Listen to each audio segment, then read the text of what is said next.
நிறைவாழ்வு AG சபை வழங்கும் morning மன்னாவிற்கு உங்களை அன்போடு வரவேற்கிறோம்.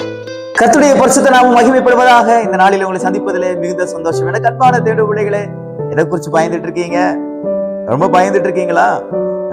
இப்படி ஆயிரும் அப்படி ஆயிரும்னு சொல்லி ரொம்ப பயந்து கொண்டிருக்கீங்களா? இன்னைக்கு கர்த்தர் உங்க கூட பேசுகிறார். நீங்க என்னென்ன காரியத்தெல்லாம் குறிச்சு பயந்துட்டு இருக்கீங்களோ, எதையெல்லாம் குறிச்சு ரொம்ப திகைத்து கொண்டு மனசுல ரொம்ப கவலையோடு துக்கத்தோடு கூட இருக்கீங்களோ, அதற்குரிய வார்த்தைகளை தேவன் இன்னைக்கு தருகிறார். எரேமியாவை எழுதின தீர்க்கதரிசன புத்தகம் 42ஆம் அதிகாரம் 11வது வார்த்தையுடைய கடைசி பகுதி இப்படியாக சொல்லுகிறது: உங்களை அவன் கைக்கு தப்புவிக்கும்படிக்கு நான் உங்களுடனே இருக்கிறேன். இன்னைக்கு என்னென்ன காரியங்கள்லாம் உங்களை பிடிச்சிரும், விழுங்கிரும், அழிச்சிரும் நினைச்சு பயந்துட்டு இருக்கீங்களோ, அவைகளை இருந்து உங்களை தப்புவிக்க இந்த ஆண்டவராகிய இயேசு கிறிஸ்து உங்க கூட இருக்கிறார். பயப்படாதீங்க. நீங்க பயப்படாதீங்க. மழை போல வர்றதெல்லாம் பனி போல உருகி போயிரும். காலையிலே நீங்க சில வார்த்தைகளை நீங்க கேட்டிருக்கலாம். யாராவது போன் பண்ணி உங்களை ரொம்ப பயங்காட்டிருக்கலாம். நேற்று ராத்திரி உங்களுக்கு போன் வந்திருக்கலாம். இப்படி ஆயிடுச்சு அப்படி ஆயிடுச்சுன்னு பதட்டத்தோட நீங்க தூங்கி இருக்கலாம். இன்னைக்கு கர்த்தர் உங்க கூட கர்த்தர் பேசுகிறார். நீங்க பயப்படுகிற காரியம் உங்களுக்கு நடைபெறாது.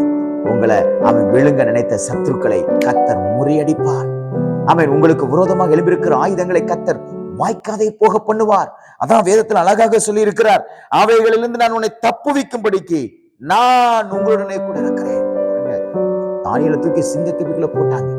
ஆனா சிங்கத்துடைய வாய்களை கர்த்தர் கட்டி போட்டார், தப்புவித்தார். அதே போல சாத்ராக் மேஷாக் ஆபேத்நேகோவை அக்கினிக்குள்ள தூக்கி போட்டாங்க, கர்த்தர் தப்புவித்தார். கோலியாத்துக்கு முன்னாடி தாவீது போய் நின்னாரு. கர்த்தர் கோலியாத்துடைய கையிலிருந்து தேவன் தாவீதை தப்புவித்தார். தாவீது எப்படியாயிலும் கொல்ல வேண்டும் என்று சவுல் எத்தனை பண்ணினார். சவுளுடைய கையிலிருந்து தேவன் தாவீதை தப்புவித்தார். அதே தேவன் உங்களையும் தப்புவிக்க வல்லமுள்ளவராக இருக்கிறார். எது உங்களை விழுங்கிடுமோன்னு பயந்துட்டு இருக்கீங்களோ, ஒருவேளை பாவத்துக்குரிய வாழ்க்கை, நான் பாவத்திலே செத்து போயிருவேனோ, நான் அப்படி அக்கிரமத்திலே செத்து போயிருவேனோ, என்னால் இந்த பாவத்தை விட முடியலையே, என்னால் இந்த அக்கிரமத்தை விட முடியலையே, என்னால் ஒரு பரிசுத்தமாய் வாழ முடியவில்லையே, நான் ரொம்ப கஷ்டப்படுறேன், நான் ரொம்ப வேதனைப்படுறேன்னு சொல்லி அவைகள் உங்களை விழுங்குறது போல அதுல இருந்து வெளியே வர முடியாத ஒரு சூழ்நிலை இங்க சிக்கி தவித்துக் கொண்டிருக்கலாம். பயப்படாதீங்க. கர்த்தர் அவைகளிலிருந்து உங்களை தப்புவிப்பார். உங்களாலும் அவைகளை மேற்கொள்ள முடியும் என்கிற அந்த அபிஷேகத்தையும் அந்த வல்லமையும் கர்த்தர் உங்களுக்கு கொடுத்து ஒரு வெற்றி உள்ள ஒரு வாழ்க்கையை கர்த்தர் வாழ வைப்பார். பயப்படாதீங்க. அவைகள் உங்களை சேதப்படுத்துவதில்லை.